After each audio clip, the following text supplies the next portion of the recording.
Now part of the Darkcast Network. Welcome to Indie Podcasts with a dark side. On September 25th, 2024, a co-worker of 51-year-old Matthew Johnson called the police. He said Matthew hadn't shown up for work at the Utah National Guard base on September 23rd, which was not usual for him. Matthew was described as consistently reliable. Also, when they called him, his phone was going straight to voicemail. So police started searching for Matthew. 3 days later, on September 28th, Jennifer Gledhill called police and reported her husband missing. She told investigators they had argued on the night of September 20th. She claimed that she and Matthew were, quote, drinking whiskey, which led to, quote, consensual sexual intercourse. She then said that afterwards, Matthew became upset and physically assaulted her, leaving bruises on her body. Then he told her he'd be, quote, gone for a week and not to call him. But detectives noticed something was off. Jennifer was distracted and nervous while speaking to them. Welcome, lambs. Welcome to Love and Murder, Heartbreak to Homicide. This is your weekly true crime podcast telling you cases of relationships that turn to homicide. I tell each case with the victim in mind. So if you hear me ranting and raving, it's because I'm relaying what I think their emotions would be. Because if I was in that situation, this is how I would sound. I invite you to take a seat, take a listen all the way to the end. And if you like my retelling, then be sure to subscribe to this podcast on whatever platform you're on. Another way you can subscribe is on our Patreon, patreon.com/love and murder. You can subscribe for free, where you do get some benefits of subscribing for free. But if you want to be a voice of the victims also, then you can subscribe to our Patreon using any one of the bonus tiers, where not only are you a voice of the victim, but you get bonus episodes, case extras, and so much more. Patreon.com/love and murder. Don't forget that starting next month, July, I have a new series coming out called Deadly Duos. So if you're part of the Patreon at the $10 tier and above, then you get access to this new series that's about to drop. Patreon.com/love and murder. Now, without further ado, go ahead and grab your butts, grab your glass of apple juice, and let's get into this Love and Murder. Jennifer, a 41-year-old, and her husband, Matthew, a member of the Utah National Guard, had 3 kids, ages 11, 7, and 5 years old. Although the marriage looked happy, court records showed that Jennifer had filed for divorce from Matthew in July. This was no amicable split. It was described as a contentious divorce that included, quote, a nasty custody dispute over their 3 children. In August, Jennifer had filed for a protective order against Matthew, but this was dismissed on September 16th after a court review found that she, quote, did not prove that abuse had occurred and that evidence presented, quote, did not meet Utah's definition of abuse. What is Utah's definition of abuse?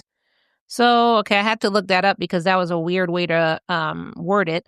But Utah's definition of abuse is non-accidental harm or threatened harm to a child or sexual exploitation or sexual abuse. See Utah Code Ann 80-1-102. Sure, abuse could be so much more. Okay, I guess non-accidental harm, but it says or threatened harm of a child. But why don't you have it more than just a child? So that's kind of weird. But anyways, that's their definition of abuse. And I could be wrong, I just looked this up on Google, so I could completely be wrong. The court investigator even found Jennifer to be, quote, an instigator and one to goad Matthew into a response in order to get him in trouble. Okay, well, that makes more sense. If that's the case, then I can see why the protective order was dismissed. So now police are searching for Matthew with only a question as to why did it take his wife so long to call him? So if you remember correctly, the coworker called first, 3 days before the wife. And also they were left with, the impression of Jennifer, quote, acting weird while they were interviewing her. So even though the police are searching for Matthew and they just have this inkling feeling about Jennifer, there was no hard evidence and the case was stalling. That is, until an informant came forward. Apparently, Jennifer had been having an affair during her marriage. After Matthew disappeared, Jennifer had called her affair partner just before midnight on September 22nd, 2024. He said that she was, quote, visibly distraught. He told police that Jennifer said that on September 20th, Matthew had come home and confronted her about the affair. He'd, quote, yelled at her because he knew she had been sleeping with someone else. The informant said that Jennifer then confessed to the murder, saying that she'd used Matthew's gun to shoot him in the head while he was asleep. He even showed them, quote, message screenshots and phone recordings of their conversations while Jennifer alluded to her actions. She thought he was going to go right along with it, and he was like, 911. Quote, Gledhill stated that she smashed Matthew's cell phone and hid his vehicle in a neighborhood near their house. Gledhill told the man that she loaded Matthew's body into a rooftop storage container, slid him down the stairs by herself, and loaded him into the back of her minivan. Gledhill stated that she had taken Matthew's body north, dug a hole, and buried him in a shallow grave. Wow, she really just completely confessed. And you know what? Let me pause here. I forgot to say, this case is still ongoing, so everything I'm saying here is alleged. So I always have to say that. So from the beginning of this episode till now and all the way to the end of the episode, everything I'm saying is alleged because the case is still ongoing. So allegedly, she confessed this whole thing to her affair partner and thought that he was just going to go along with it. Wow. In a conversation recorded by the informant, Jennifer compared herself to the Queen of Hearts from Alice in Wonderland, saying she was like, quote, off with their heads. She also said, quote, if we could just round up the scum of this earth and put them on an island or just kill them all, I could shipshape this country into a good place. You could do that? So if they were to kill everybody that you deem the scum of the earth, then you could shipshape this country? You can't even shipshape your own house. What the hell are you talking about, ma'am? What a pretentious, asshole-ish thing to say. And to be fair, though, you can have your shitty opinions. Doesn't mean you're a murderer, though. So that's not really evidence. But the cajones on this woman to say, you know, this, you are part of the scum of the earth. So what are you talking about? Put yourself on the island.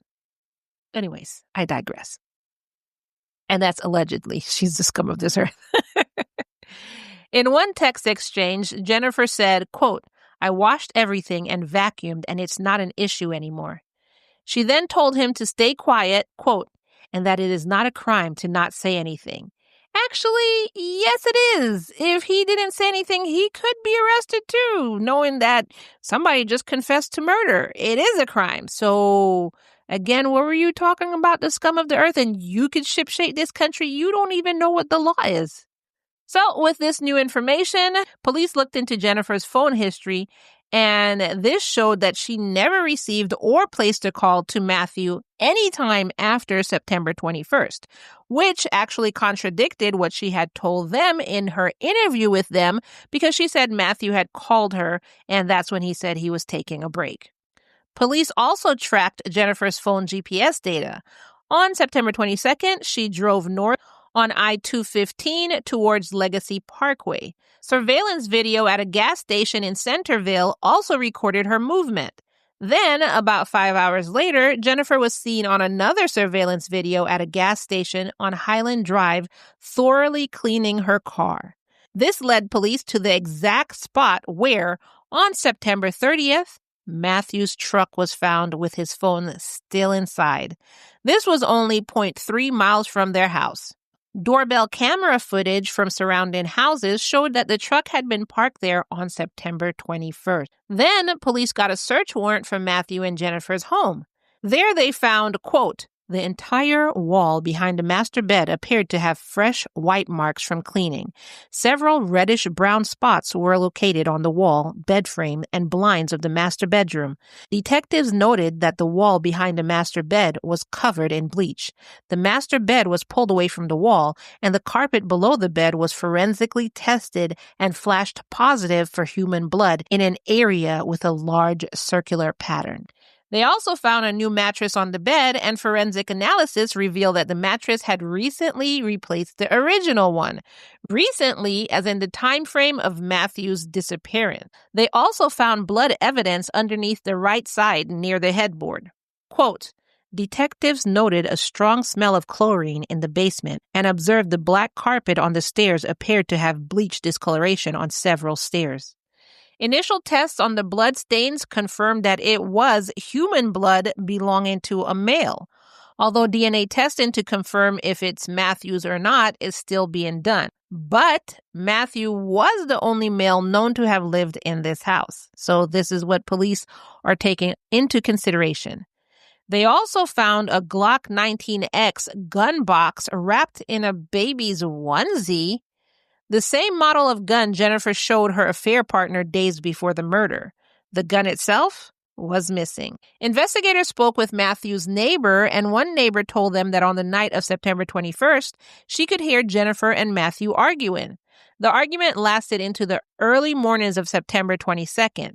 That same neighbor confirmed that Matthew's truck wasn't in the driveway by that afternoon. Then, on September 24th, the neighbors saw Jennifer's parents in the home cleaning with, quote, all the lights on while moving various items around in the garage. Police questioned Jennifer's parents, 71-year-old Thomas Ray Gledhill and 67-year-old Rosalie Christensen Gledhill, and they said that they were only helping her to buy a new mattress. Rosalie said that she'd only been in the house for, quote, less than an hour. The investigator asked Thomas if he'd gone into the master bedroom, and he said, quote, I did not go in where the incident happened. What a weird thing to say. In early October 2024, Jennifer was arrested and charged with 9 felony charges, including first-degree murder, 5 counts of obstruction of justice, possession with the intent to distribute.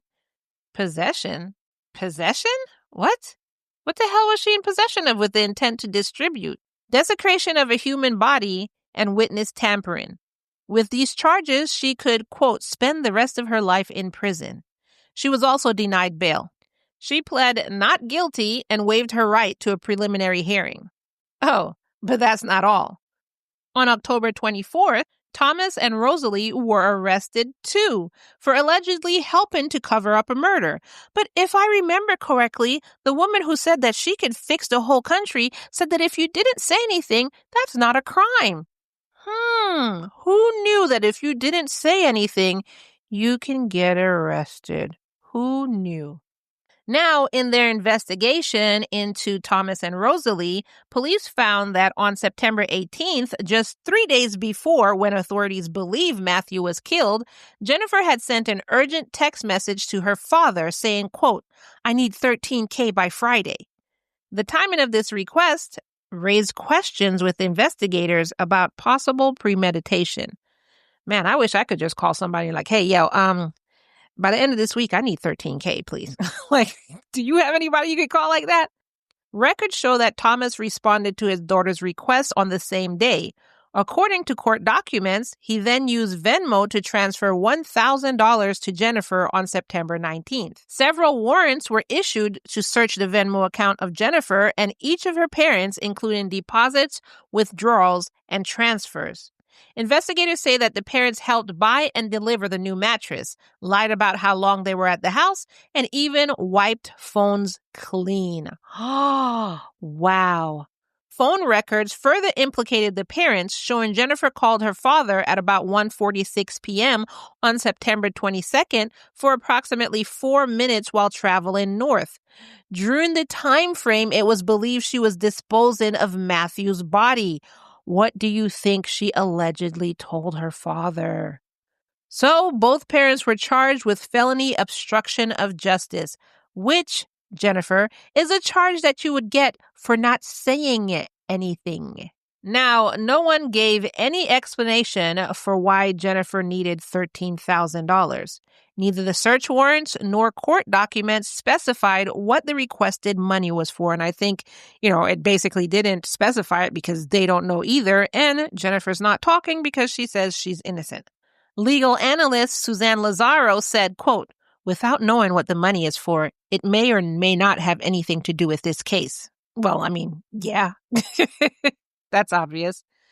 On October 25th, Jennifer's defense requested that she be able to see her kids as she's in custody without bail, and any contact with her kids would be supervised. Utah courts ruled to uphold a no-contact order between Jennifer and her 3 children, which, I mean, she kind of should have thought about that before she did what she allegedly did. Quote, "The children are the victim and the defendant, and there is some concern about obstruction that has what? Okay, this comment is weird. I kind of edited it trying to make it sound normal or correct, but the comment is weird. The quote is weird. Like, I'm going to read the quote without my edits. It said, quote, "The children of the victim and the defendant, and there is some concern about obstruction that has been alleged to have already occurred in involvement with the children specifically." Do you see how weird it is? So how I edited is basically what I think it's saying, the children are the victim, and there's some concern about changing the narrative with the children, This is what I'm getting from it, but I could be wrong. It was just such a weird quote. Prosecutors said that, according to the informant's report, evidence, and interviews, this is what allegedly happened, since nobody's talking. Jennifer and her affair partner started their relationship around July 2024, when they met, quote, "through their kids who play together." Diabolical. You took your kids who you have with your husband and you started liking the father of your kids' friends? Wow. That means that this affair had been going on for about 3 months before Matthew disappeared. But then again, you can't say the affair partner. Well, you know what? She could have said she was a single mother. She could have said that. Because I was going to say, if he saw her with kids then, but she could have said she was a single mother. And if the kids actually never came over to her house, he probably might not have known about Matthew. But that's a hypothetical situation. More than likely, if they're kids, the kids came over and he knew about Matthew, so he's just as diabolical. I don't want to say just as diabolical because he didn't murder anybody, but just as diabolical in terms of having an affair and sleeping with a married woman. Diabolical. So like I said, the couple was in the middle of a nasty divorce and a custody fight, and on the night of the murder, Matthew had just confronted Jennifer about her affair. So, according to the prosecution, Jennifer shot her husband in the head while he slept in their bed. She didn't report anything. Instead, she destroyed his phone, loaded his body into a rooftop storage container, dragged it down the stairs, and shoved it into her minivan. Then she drove north, dug a shallow grave, and buried him. Then she went to her affair partner's house just before midnight, and that's when she confessed, saying that she was, quote, "likely going away for a long time." Jennifer then went back home and cleaned up the scene. She replaced the mattress, bleached the walls, scrubbed the carpet, cleaned her car. And so that's what prosecutors think happened. Court documents showed that prosecutors have offered a plea deal to Jennifer, why? I mean, are you offering this like in exchange for her telling you where the body is? That's the only thing I could see. But other than that, why? While her attorney isn't saying whether or not Jennifer is considering it. The contents of the plea deal also wasn't revealed. I just saw that there was a plea deal on the table. The defense will focus on, quote, "still no body, no weapon," basically using this to show gaps in the prosecution's case. As for the pretrial proceedings, 3rd District Judge Adam Moe gave a deadline for pretrial motions for the beginning of August 2025. He also set a pretrial conference for November 6th. This November 6th meeting is to give Jennifer one last chance to change her plea before trial. He's like, "You sure? You sure you want to go with not guilty? Are you sure you want to go with not guilty?" In February 2025, Jennifer's attorney, Jeremy Deuce, petitioned for her release on bail, saying that she would, quote, "follow all requirements and wear an ankle monitor." In this hearing, he kept pushing the "still no body, no weapon" defense. He reminded the judge that despite extensive searches by Cottonwood Heights Police and the Army Reserve using drones and manpower, they still haven't found Matthew's body or the gun, which to me sounds like a nana boo boo. Like, am I the only one getting that from that quote? However, Judge Moe denied bail, saying that Jennifer posed a, quote, "substantial danger to the community." which I don't know how she would pose a danger to the community because she was only allegedly after her husband. But, that's what the judge said. Jennifer's trial is set for December 8th, 2025, and will end on December 17th. So what is that? Jury selection is going to start on the 8th. So the trial is actually going to start on the 9th. So about 8 days, 8-day trial. And like I said, Matthew's body still hasn't been found and is reportedly buried in a shallow grave somewhere north of Salt Lake County. The children are in custody of the Utah Division of Children and Family Services since Jennifer had been arrested. And there is still no formal motive for the murder, as Jennifer currently maintains her innocence. Now, side note, she's saying she's innocent. So my question is, what is she saying happened then? Where's his body? And how come the evidence is all pointing to her? There are surveillance videos showing her, basically following her path. They found his car. How is that coincidence? That has to be a hell of a coincidence. Then you have recorded messages with her affair partner. You have text messages with her saying weird things about he's not with us anymore and stuff like this. And, it's like everything's pointing to you. Then in your house, you have all of this forensic evidence. And coincidentally, at the same time, that's just when you decide to remodel the house. But not just the house, just your bedroom. It's all a huge coincidence. That, like I said, has to be a hell of a coincidence. Do you know what I'm saying? Now, if the motive was financial, she's also not getting their life insurance. Jennifer was named as a beneficiary of a $500,000 life insurance, which is $500,000, and that was taken out by Matthew. However, with her facing murder charges and his body still missing, the insurance company is waiting for the courts to tell them what to do with the money. Who should get it? Where should it go? Quote, they're saying, we're just going to give this money to the court and let them figure it out. They don't want any part of this fight. I mean, shouldn't it just go to the kids? But to be fair, they're not listed as beneficiaries. And the insurance company is actually giving it to the courts to protect themselves because, that's what insurance companies do. Even they protect themselves against their own clients. But why they're protecting themselves is because if Jennifer is convicted, then the kids would have a legal claim to the money. But if she's acquitted and they'd already given the money to the kids, then she could actually sue the insurance company for her own payout. So in the end, it would be like they paid out the money twice. You know what I'm saying? The one they gave the kids, and then they'll have to give Jennifer her own. So this is them trying to protect themselves.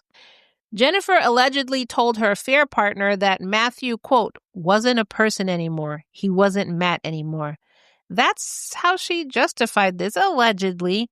And this is how she allegedly explained killing the father of her children. This case is still unfolding, and I'll keep following it and let you know what happens. So it's nothing happening until the end of the year. So I will have it in my list to follow up with this, and I will follow the case as the trial is ongoing. So that'll be your episodes during that time. I'll just be following the case. No matter what happens, whether there's a trial, a plea, or, hopefully they finally find Matthew's body, I will keep you up to date on this case.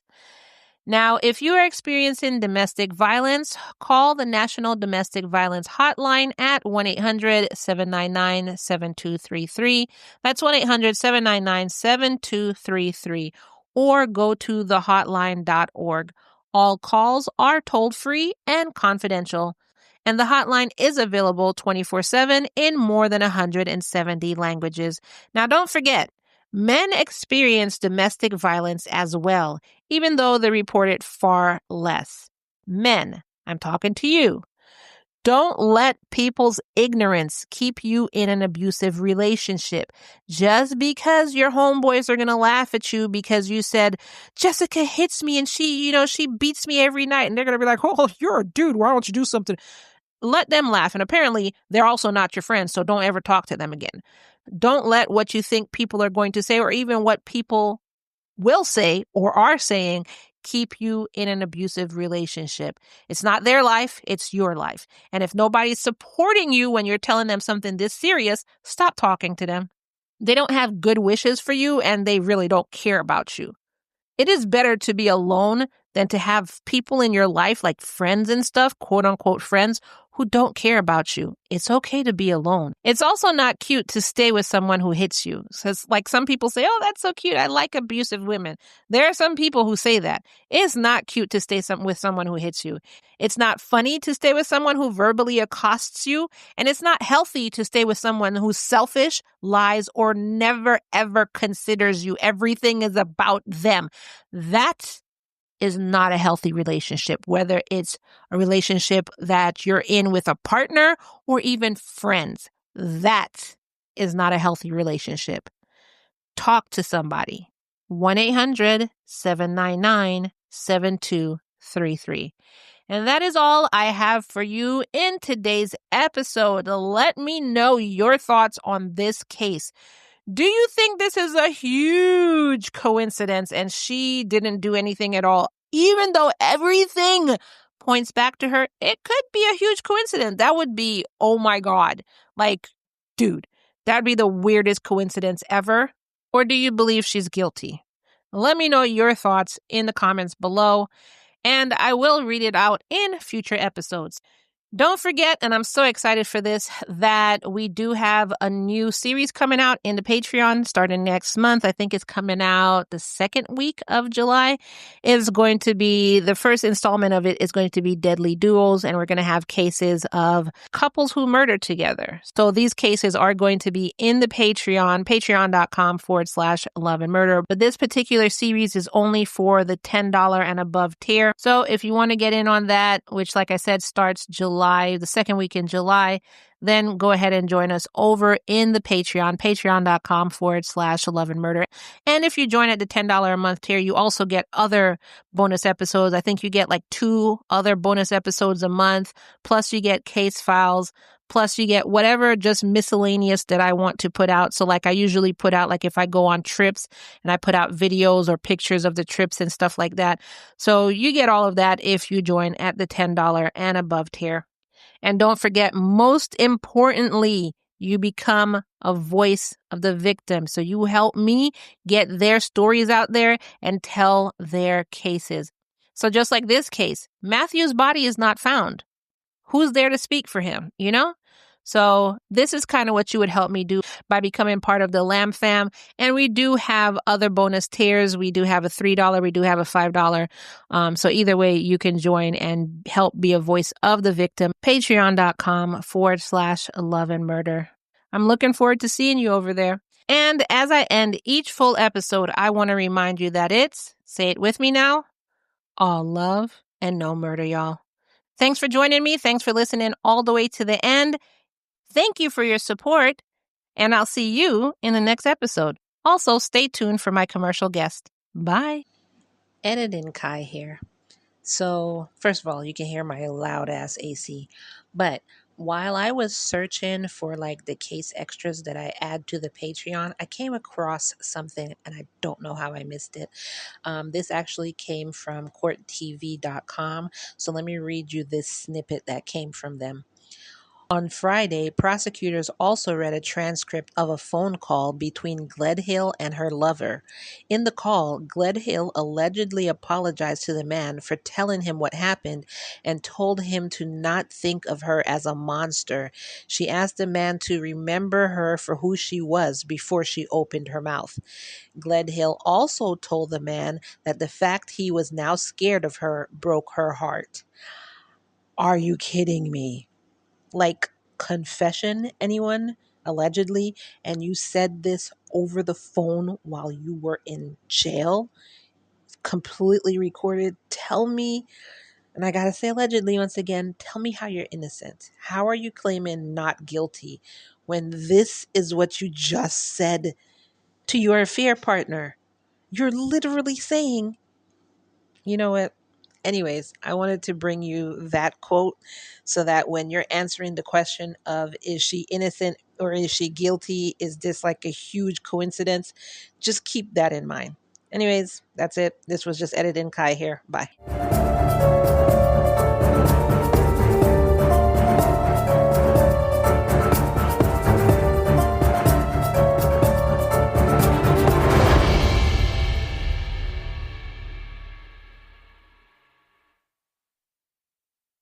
Picture this.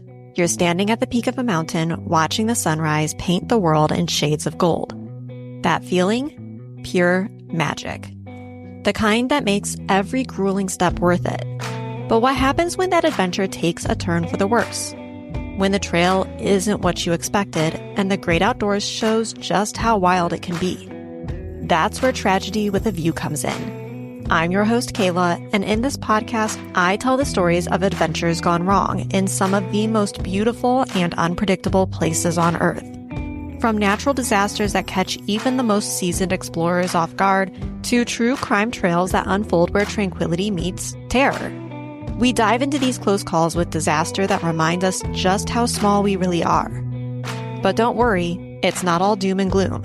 Every story comes with a perspective, a chance to reflect on the fragility and wonder of life. After all, what is life without close calls with disaster? So if you're the kind of person who loves a good adventure and doesn't shy away from a little chaos along the way, tune in to Tragedy with a View. You can find us wherever you listen to podcasts. Grab your hiking boots, your sense of wonder, and maybe a little caution. And join me as we explore the untamed beauty of the world, one story at a time.